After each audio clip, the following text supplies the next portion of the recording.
জায়গায় স্থান দেওয়া হয়েছে। কোন দেশের মুসলমান, এই দেশের মুসলমান এই ধরনের কর্ম কখনো বরদাস্ত করতে পারে না। তোমরা কি চোখে দেখলে না এই দেশের কোন আলেমকে? তোমরা কি চোখে দেখলে না এই দেশের কোন ভালো মানুষকে? এই দেশের কোন সৎ মানুষকে তুমি চোখে দেখলে না? যেই লোকটা 2013 সালে, যেই লোকটা হেফাজতে ইসলামের প্রতিষ্ঠাতা চেয়ারম্যান আল্লামা আহমদ শফিকে প্রকাশ্যে তেতুল হুজুর হিসাবে গালি দিয়েছিল, সেই লোকটাকে উপদেষ্টা পরিষদে জায়গাকে কিভাবে দেওয়া হলো আমরা জানতে চাই। এবার রাসূল বললেন, আব্দুল্লাহ শোনো, পৃথিবীর কোন মানুষের সাথে আর কোনোদিন এইরকম করিও না, কোন মানুষের সাথে আর কোনোদিন ওয়াদা বরখেলাফ করিও না, কথা দিয়া কথা ঠিক রাখবা। এটা কে বলেছিলেন? কে বলেছিলেন?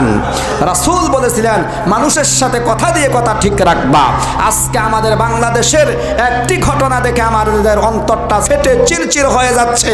আপনারা দেখতে পারবেন গত 5 আগস্টে আমাদের দেশের ছাত্র জনতার সাথে আমরা তৌহিদি জনতা একত্রতা পোষণ করে এবং তাদের সাথে রাজপথে নেমে আমরা ওই বিগত সরকারকে এই দেশ থেকে হটাইছি। কথা বলেন ঠিক কিনা? আর সেটার প্রতিদান হিসাবে আজকে আমাদেরকে বর্তমান উপদেষ্টা পরিষদগুলো কি দিল? একজন বেহায়া নাট্যকারকে উপদেষ্টার মতো গুরুত্বপূর্ণ জায়গায় স্থান দেওয়া হয়েছে।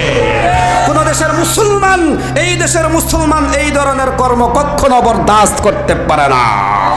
তোমরা কি চোখে দেখলে না এই দেশের কোন আলেমকে? তোমরা কি চোখে দেখলে না এই দেশের কোন ভালো মানুষকে? এই দেশের কোন সৎ মানুষকে তুমি চোখে দেখলে না?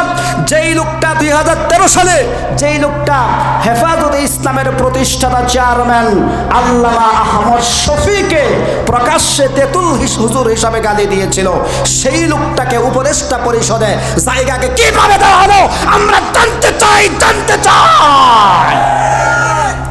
আমাদের শরীরের রক্ত টকবক করতে আছে, এই কি আমাদেরকে প্রতিদান দেওয়া হলো? একজন নাট্যকারকে সরকারের গুরুত্বপূর্ণ দায়িত্বে কিভাবে স্থান দেওয়া হলো? এটা কখনো বরদাস্ত হয় না। এটা হলো আমাদের সাথে প্রতারণা। আমাদের সাথে কথা দিয়ে কথা ঠিকঠাক রাখা হয়নি। কথা বলেন ঠিক কিনা? এটা তো আপনাদের সাথে আমাদের কথা ছিল না।